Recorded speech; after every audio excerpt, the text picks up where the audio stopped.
Yo,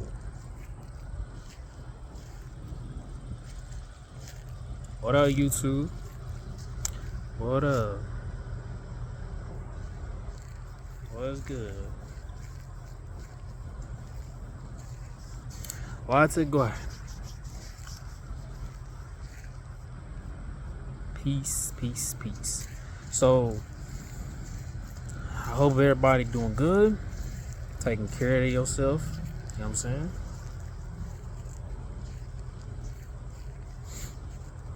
Yet another beautiful day. Giving thanks that I have the ability to do this. We give thanks. So, today, we gonna talk about the moon.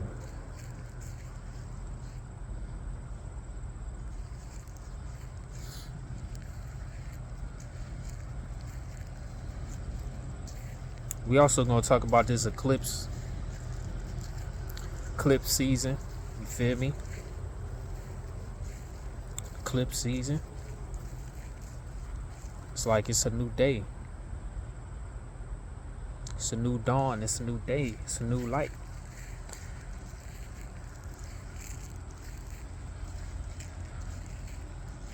I just hope that whoever tapped in,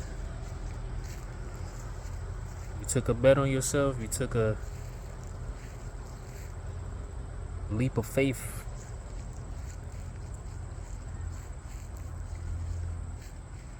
You bet on yourself, took a risk.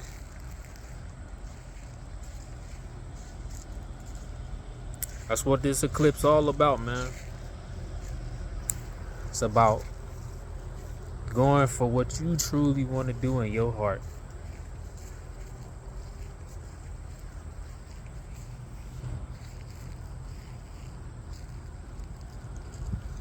So like I said, I want to talk about the moon, this eclipse, astrology, and a bunch of little other interesting things. You know what I'm saying? It's eclipse season, so on the 9th, or was it the 7th? It was the 7th. On the 7th of September,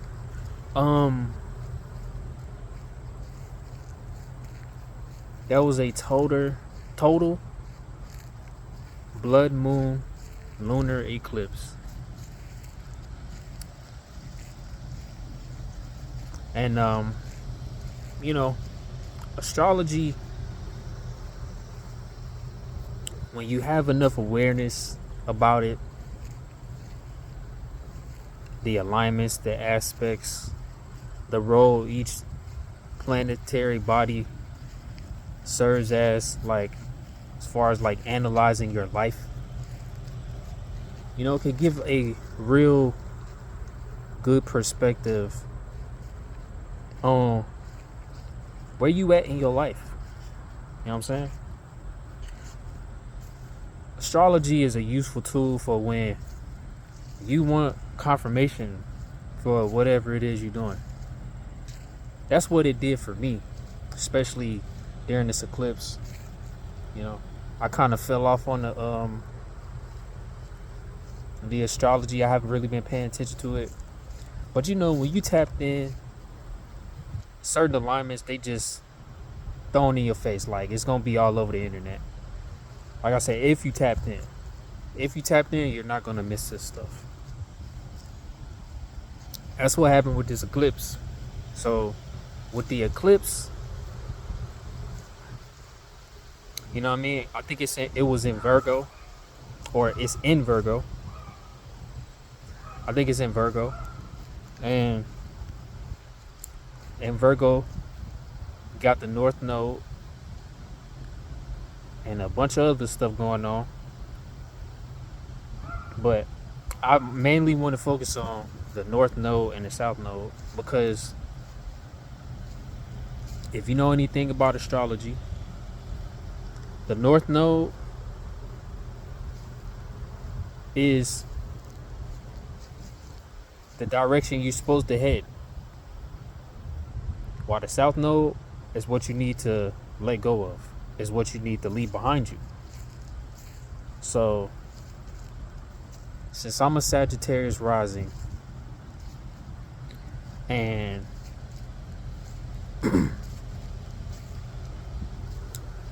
for me, being a Sagittarius rising, the thing I'm supposed to let go of is old, outdated senses of security. You know what I mean? Things that make me feel secure, meaning like the ways I choose to make a living for myself and stuff like that. You know what I mean? So I've been contemplating in my head, like, you know, about this YouTube stuff, you know. But when I looked at the astrology, like, it was right in alignment with what I'm doing right now. So, like I said, astrology, it's a useful tool. You know what I mean? When you surrounded by people, places, and things that make it seem like you're failing in life and like you're not making the right decisions, you know what I mean? You can use astrology to get more aligned with, you know, your intuition, and your purpose. You know what I'm saying? And 9 times out of 10, you get to have some type of clarity on that by looking at the North Node, wherever your North Node is. You know what I'm saying? And in your chart. And whatever you need to let go of, whatever you need to leave behind you, which for me is traditional ways of making a living, you know what I'm saying? Traditional work, you know what I'm saying? Like, deep down in my heart, I know that ain't it. Because based off of everything that had happened to me while trying to pursue those things, never worked out. Always fell apart. And the way it fell apart was so chaotic. And, you know, I was just left like, why is this happening? And deep down, I know exactly why it's happening. Because I was never meant to be doing that stuff. Was never meant to be doing this stuff, man. Obviously, I did it. So, like, you know, I did it to learn the lesson, basically. You know what I'm saying? But really, the only mistake I made was not starting what I really wanted to do sooner. It's the only mistakes I made. But since we talking about astrology, you know what I'm saying? One pivotal part about understanding astrology is understanding the moon cycles. And the moon's influence plays a big role in astrology and your life as a whole. As far as, like, you know, contemplating your emotional state of being, like the things that happen internally or outside of reality, meaning dreams, daydreams, you know, metaphysical things. All that stuff is attached to the moon. You know what I'm saying? Because the moon illuminates what happens in the dark. That's what the moon does, because it's a reflection of the sun light. That's the only reason why the moon has illumination, because it's reflecting the sunlight. But that reflection is a light source for things that dwell in the dark. You know what I'm saying? So like in astrology and just in general, the moon represents what is hidden from the surface of reality, like everything you experience in life. That's like suppressed emotions, primal desires, anything that's like pushed away, swept under the rug. Your subconscious, all those things are attached to the moon. You know what I mean? You can pretty much refer anything that is nocturnal or that has an association with the dark to be associated with the moon. Because like I said, the moon serves as a light source for when you in that space. And when you in the dark, these the purpose of going in the dark is to reconfigure yourself and analyze parts of yourself so you can wake up the next day and feel ready, to be on the surface. So like when you're beneath the surface, when you go to sleep, when you dream, when you meditate, when you do things in the dark, therapy, mushrooms, when you do these things in the dark, like I said, it's all so you can get yourself together so you can walk the next day. You know what I mean? So you can be you can be prepared to handle whatever it is life throws at you during the day. So, and usually, a lot of people are afraid of the dark, which is valid because the things that exist in the dark can get pretty scary, pretty grotesque, pretty demonic. So that's a valid reason though. That's a very valid reason to be scared of this stuff. But it's a necessary part of life, because life is all about balance. So the whole purpose of going in the dark is so you can regain balance. So, but you need to do it at a limit. You need to know your limitations. You need to set boundaries, because when you stay in the dark too long, you know what I'm saying? You start to be consumed and overwhelmed by that energy. You know what I'm saying? So like I know people, whenever it's a full moon,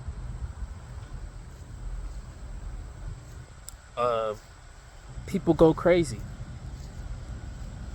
because the moon, like I said, is all about your internal world and your emotions mainly. The moon is a feminine construct because it's all dealing with those feminine aspects of reality. Like I said, things that's not seen but felt. That's really what it's all about. So when there's a full moon out in the sky, this is why if you're a werewolf, you turn into a beast, because you becoming consumed by that energy. And once you become consumed by it and you're in that uncontrolled state, you go crazy. You basically introducing chaos. See, when you think about being in the dark, it's no different than being in the womb. So you can naturally just associate the womb with being in the dark. So like when you're in the womb, this is where life is birthed, you know. But too much of anything is eventually becomes bad for you, because any when you veer off too far on one end of the spectrum, you know, you lose balance. You know what I'm saying? So when you think about that from the perspective of the moon and the womb, you know what I mean? The womb develops life. So it's a space for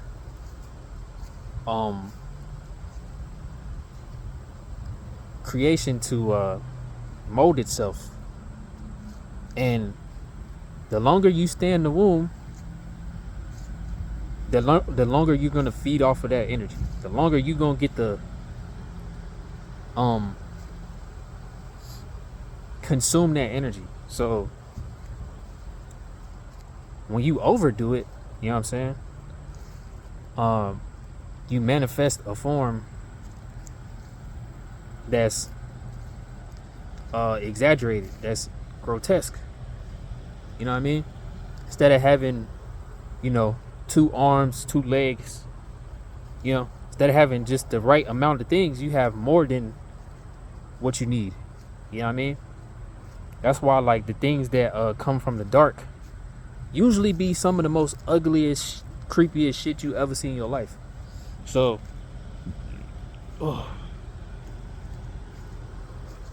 you know, from my perspective,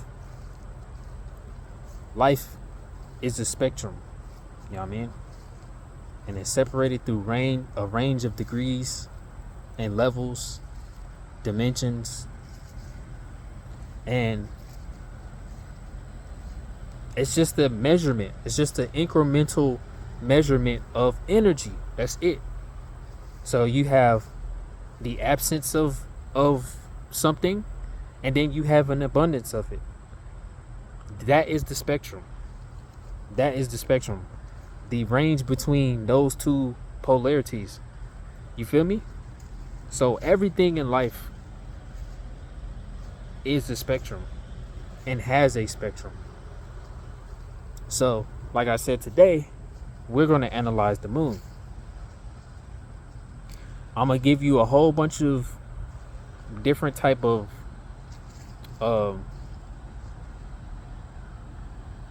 beings and creatures that have lunar energy attached to it.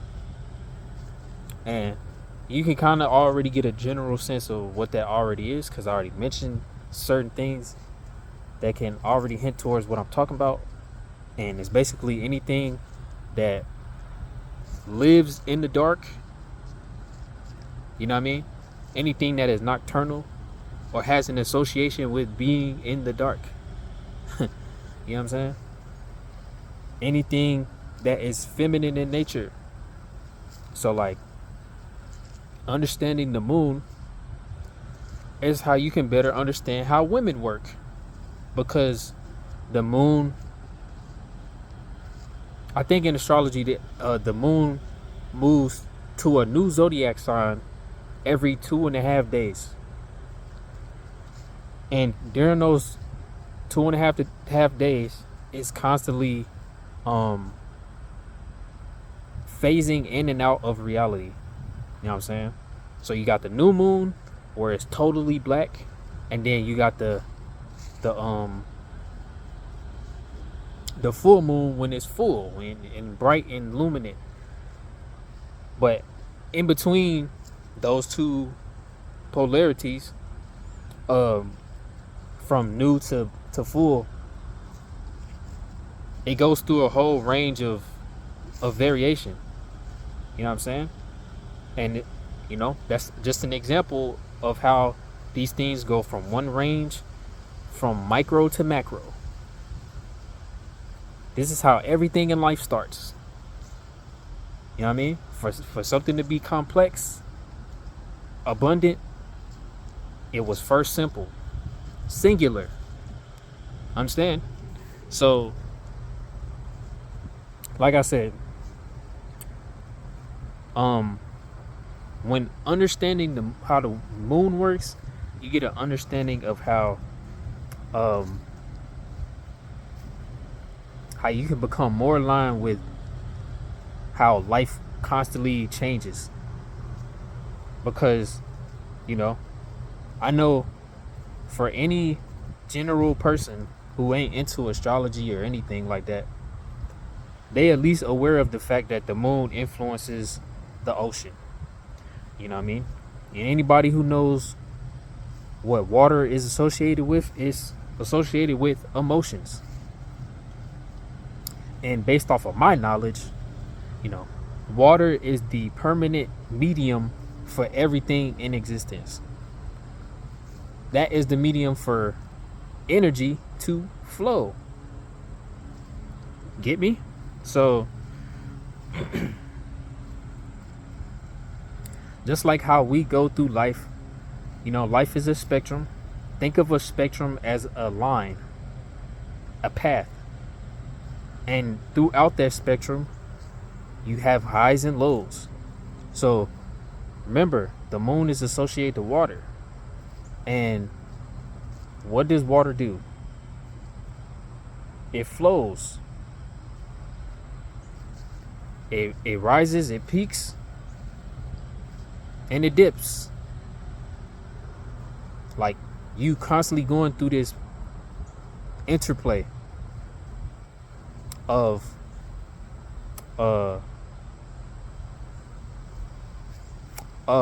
dipping and climaxing. You know what I mean? And throughout life, all you doing is trying to learn how to do this in a harmonious way. That's all you trying to learn how to do throughout your entire life. Like I said, astrology helps you do it the best way possible. It really gives you a conscious way of analyzing your life. Like I said, the moon controls the ocean. And you know, the ocean moves in waves. Those waves go in and out, back and forth, up and down. You know what I'm saying? And in your life, you go through these highs and lows. You know what I'm saying?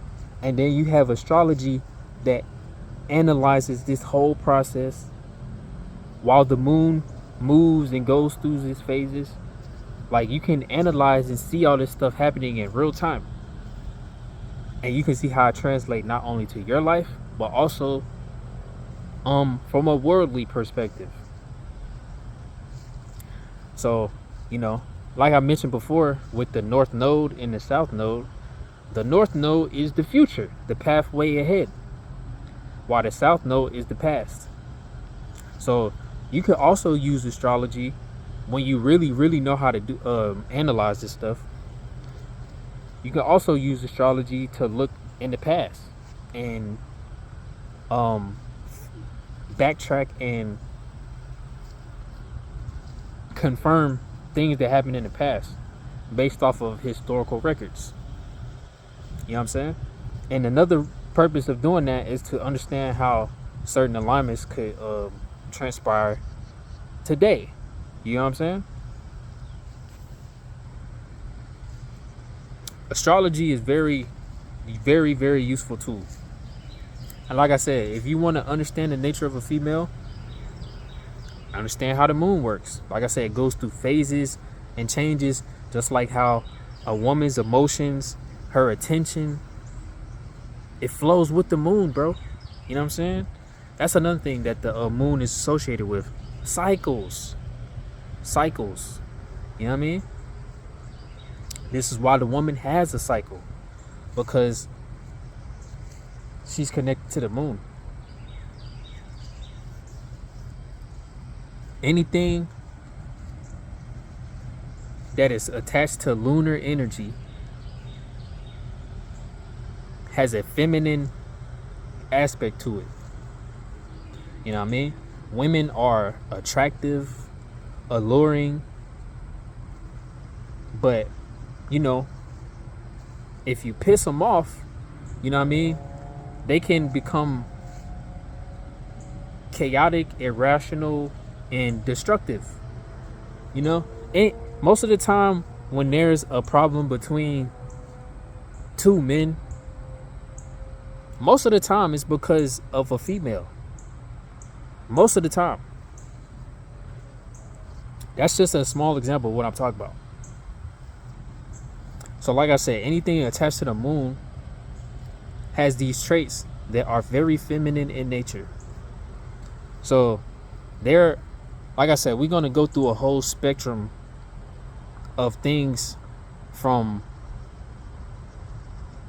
a minimal amount of lunar energy to a macro version, to the exaggerated.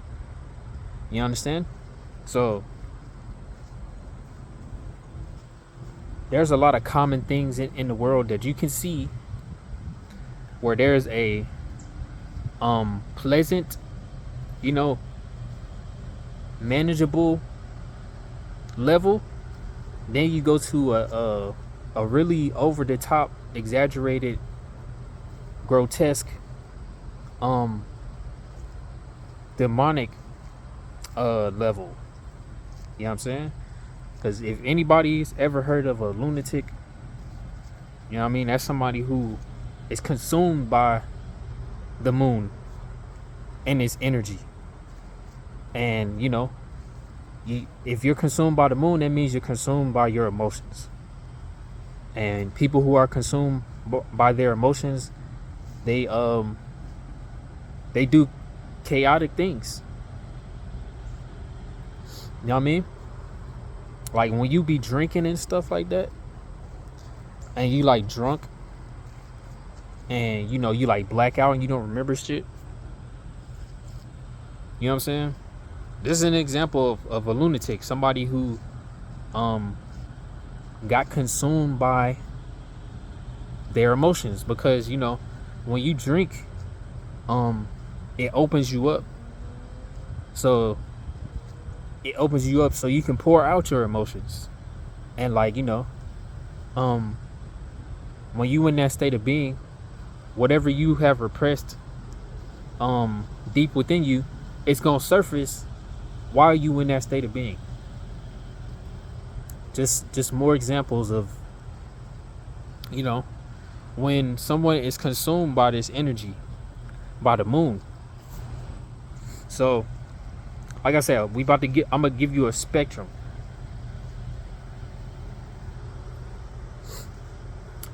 Where do I begin? I actually have. Okay, so everything that I talk about, I'm gonna give you a handful of traits that this animal or creature carries.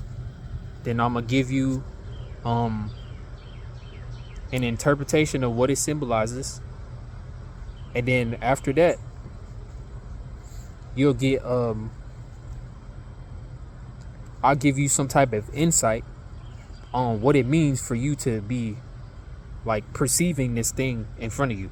So you know what I mean, because when you in life and stuff, when you out in life and say you outside and oh look, a butterfly landed on me, there, that symbolically has a meaning to it that's connected to like whatever you're going through in your life. So you know,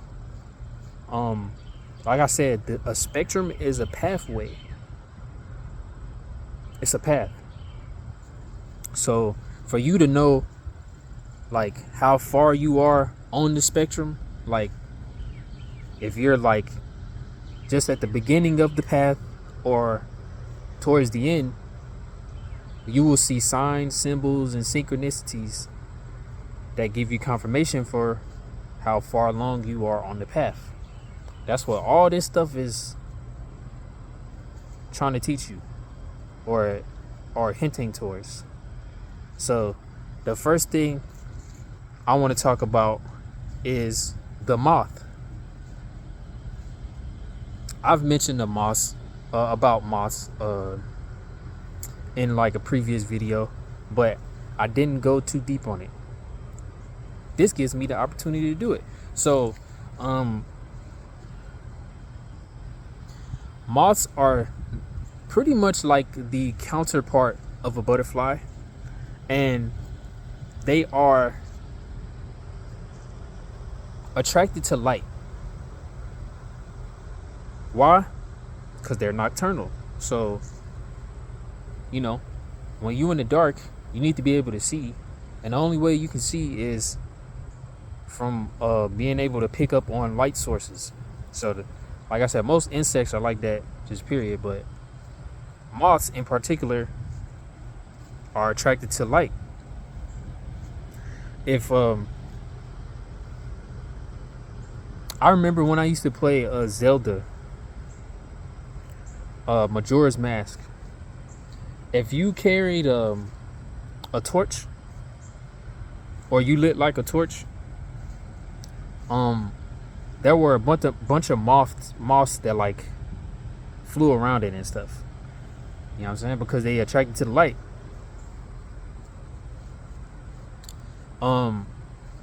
They are very curious, delicate, and nocturnal.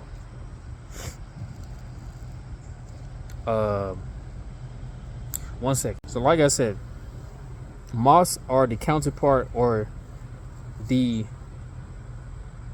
opposite of a butterfly. So they represent or symbolize transformation. Symbolically, they stand for seeking out the light through darkness. You know what I'm saying?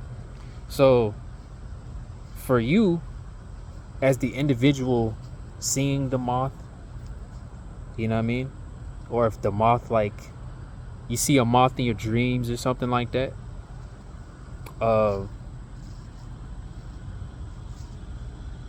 this is what is like symbolically referencing: following the light, or in other words, following your intuition. So as far as insight, and just so y'all know, the insight I am giving y'all is like from a perspective of animal totems. So like, if you don't know what an animal totem is, just look it up. But it's basically a way to analyze the symbolism and the insight that you're receiving from seeing this symbolic figure. So when you see a moth, you are encouraged to explore your curiosity with caution. You know what I'm saying? So just like how the moth is attracted to light, you know what I mean? Whatever glows, you know what I mean? Whatever glows in the dark and you see it and you want to be attracted to it, you know what I mean? Approach it with caution. Be conscious while you're doing so. So while you're venturing out in the dark, be aware of your surroundings.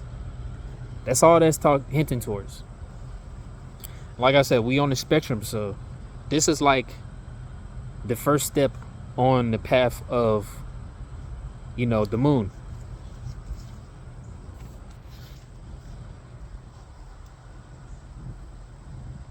Now we have fireflies. So fireflies are bioluminescent and fleeting, and symbolically they represent fleeting beauty and giving illumination in the dark. The wisdom that it carries or gives is for you to celebrate small insight, or in other words, bring light to what is unknown. So see how you see how, you know, these interpretations are very tame and, you know, general good advice, you know, good, you know, meanings and stuff to, like, virtues to go by. It's like very small stuff. Anything you see in life is a sign. Now we have Nightjars and Nighthawks. These are like little birds. To me, they look like dragons. Actually, very cool looking bird. But Nightjars are elusive, camouflaged, and stealth. Symbolically, they stand for hidden truths, stealth, and adaptability. So, as far as insight, you are encouraged to build awareness of what is unknown or what is hidden in plain sight or what is hidden in obscurity.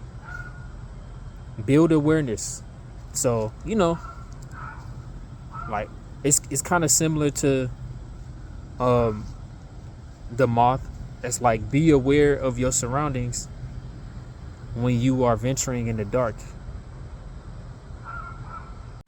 Now we're about to talk about frogs and toads.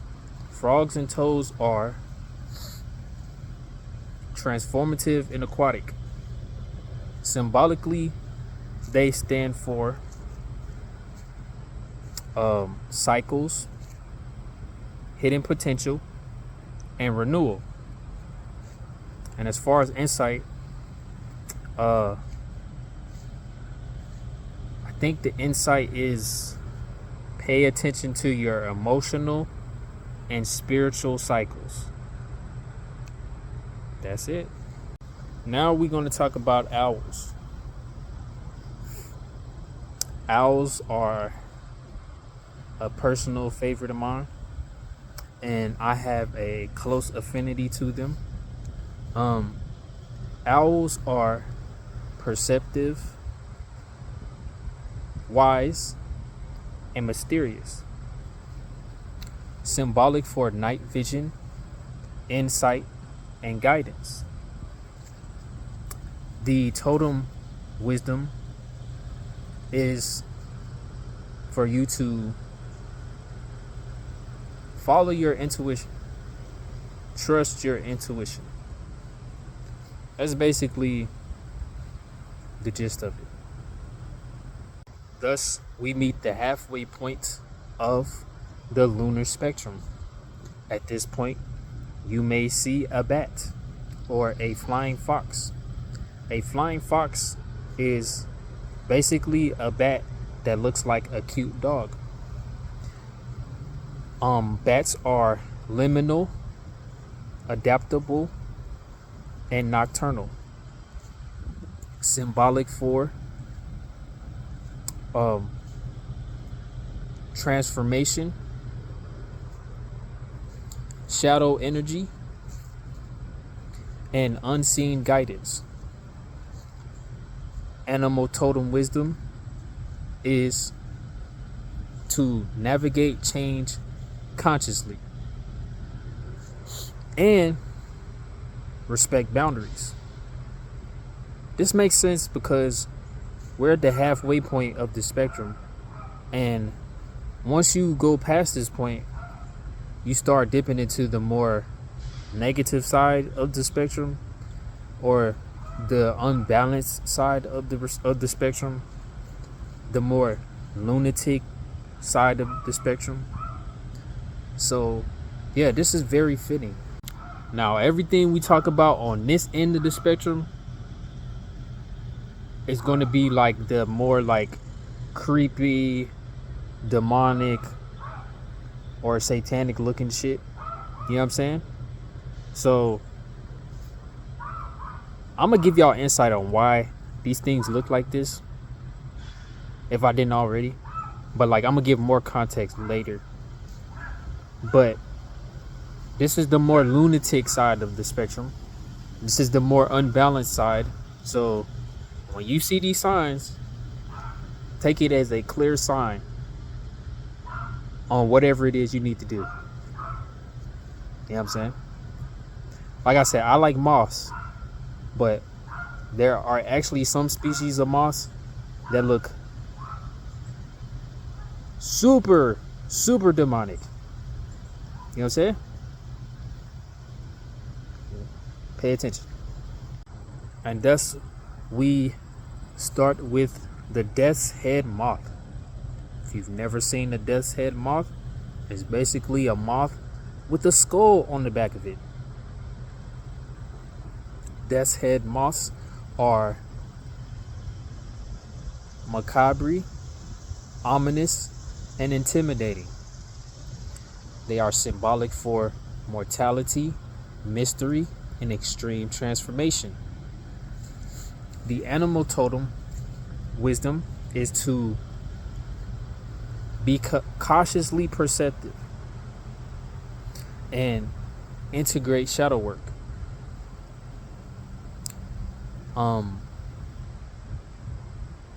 Just my opinion, but you know, don't you think it's weird how like something such as this, a moth, that probably ain't really seen like too many human skulls in its like lifespan, like why does it have this on its back? You know what I'm saying? I can only think that like it's because like the theme that it is embodying, it comes from the same space as it. So that's why it has the skull on its back. But like, you know, usually when an animal like, you know, has unique patterns and stuff, it's for like some type of purpose, like for survivability in the wild. But like when you look at that shit, you just like you're intentionally giving a sign, bro. Like I don't know what's more obvious than that. But who knows? Now we're talking about the vampire bat. I know everybody's seen this bat before. So,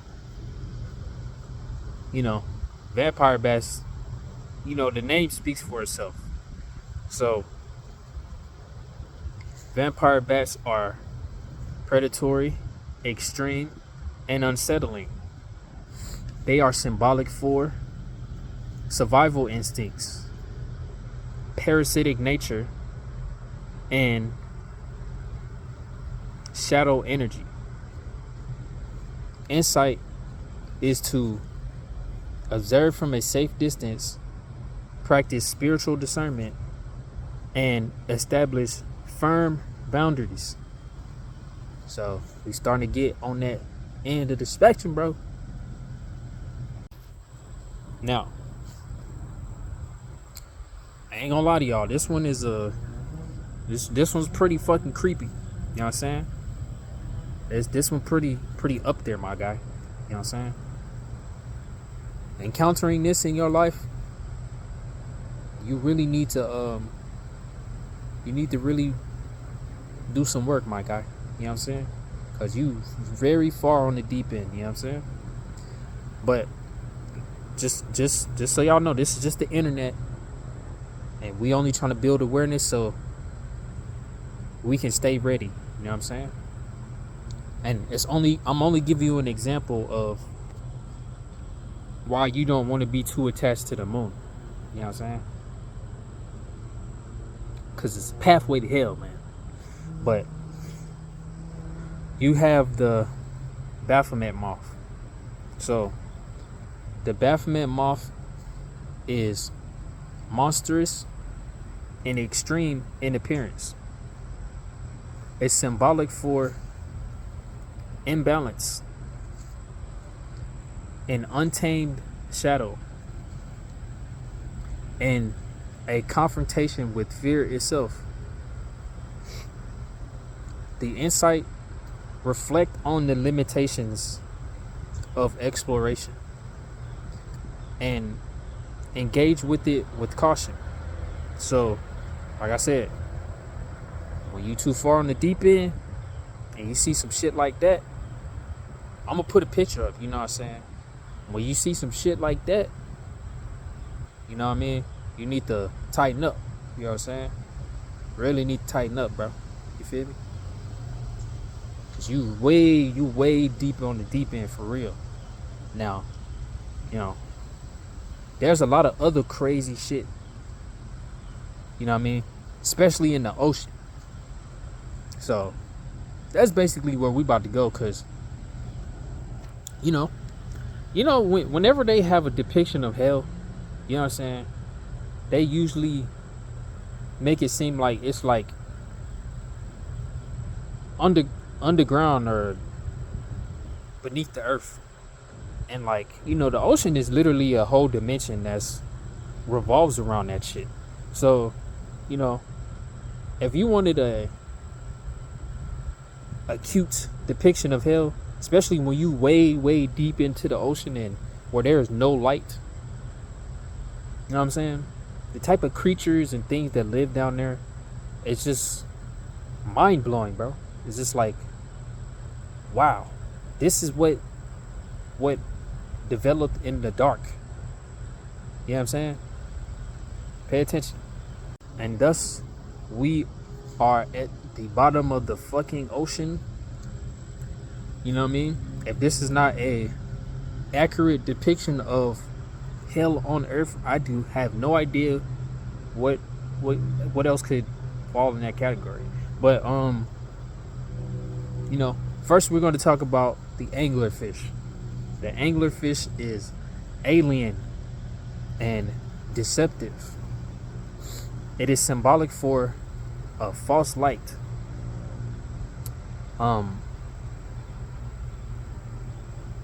Hidden danger and temptation. The insight is to question the light you choose to follow. So all these symbolic references are basically an analytical perspective of what they would actually do in their natural habitats to survive. So, you know,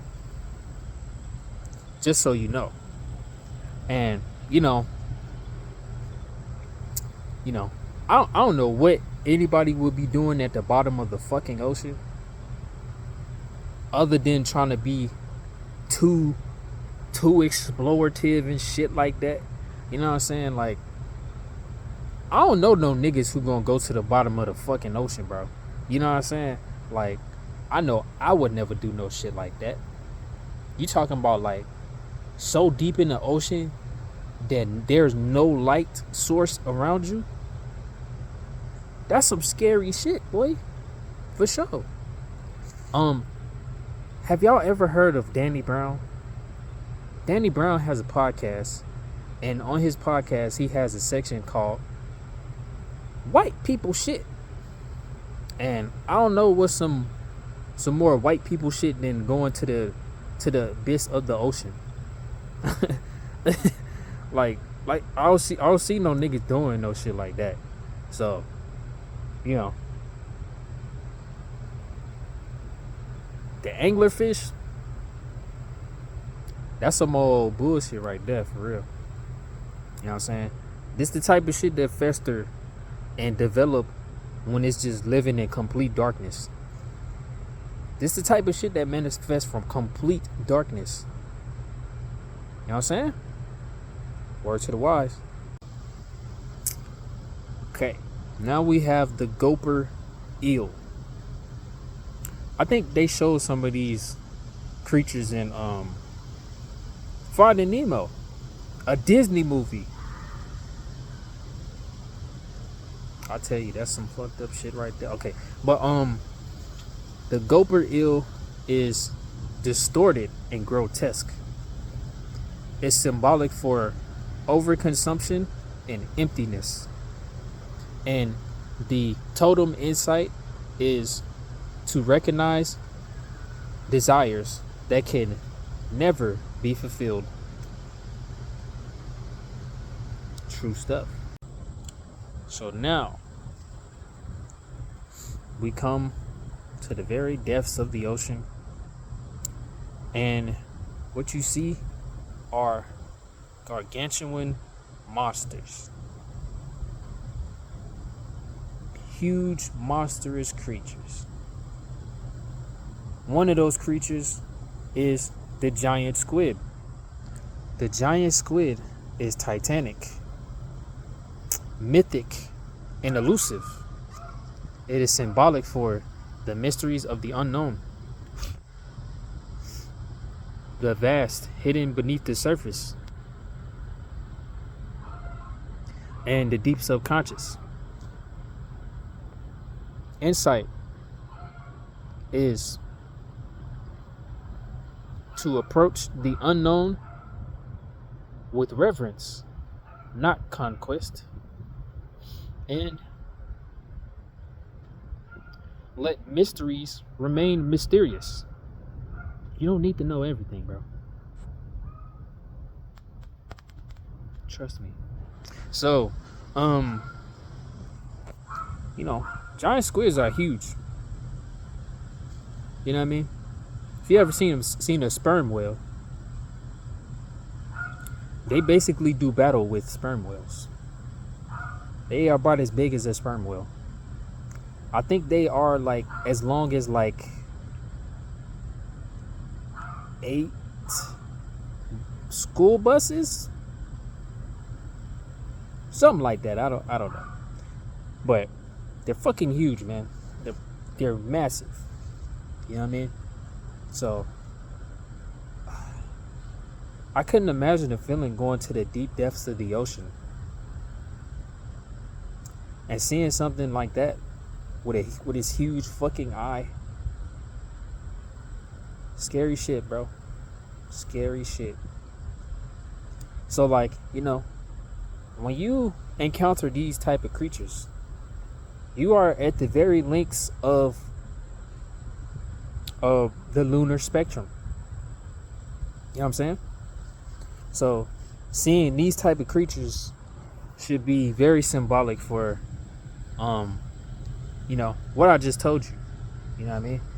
It's like you're very far in the deep end, and you should very well turn back. I think this stuff is very interesting. You know what I'm saying? Because the moon, in many ways, could be looked at as like a bridgeway to hell. You know what I'm saying? Because the type of things that's connected to it, and when you find something that's very strongly connected to it, you see its appearance, and it's just like, what in the fuck is this? Like, it's just like, wow. You know what I'm saying? This is what grows in the dark. You know what I'm saying? This is really appalling. Very appalling. Very mind-blowing, for real. So, like I said, we're at the end of this spectrum. I think I got a couple more for y'all. You know what I'm saying? And then we'll end it off with some interesting perspective on the lunar spectrum.